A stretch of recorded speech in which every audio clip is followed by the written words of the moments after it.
Producer বাবু, আমি একটা film বানাবো। তো আচ্ছা, ফিল্মের নামটা কি? জি ডিজে অটল, মানে গ্যাংস্টার ডিজে অটল। কোথায় গেল যে স্ক্রিপ্ট নিয়ে এখনো এলো না? আপনি ইনভেস্ট করবেন তো? হ্যাঁ।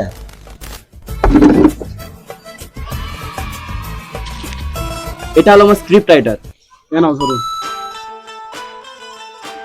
এই মা আলু পেঁয়াজ আদা রসুন আই গাড়ি মেরেছে, বউ বউ বউ বাহির করতে দিয়েছিল। এনো স্ক্রিপ্ট। স্ক্রিপ্টটা দেখে যা বুঝলাম ফিল্মটা গাঁড় ফাটা আছে। আমি এইসবে ইনভেস্ট করতে রাজি আছি। তাহলে হিরোদেরকে ডাকা যাক। হ্যাঁ হ্যাঁ অবশ্যই। এই ছেলেগুলো তোমরা সবাই একে একে আসো, তোমাদের রিভিউ নেওয়া হবে। আর তুমি এখানে আসো। আমার নাম হ্যারিস, যে তুমি জানিস। দেখ বেটা, তোকে একটা ভালো কথা বলি শুন, বুঝ। তোর মতো মুগলে যদি আমি জন্মাতাম না, মা বাবার নামে কেস করে দিতাম। চল মুভি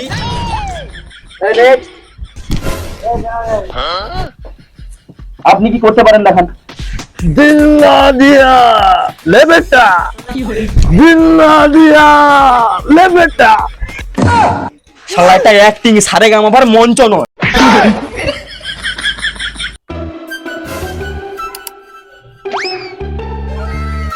এটাকে তোকে ভদ্র লাগছে। আচ্ছা হক হক, তুমি কি পারো দেখাও। MC Baba,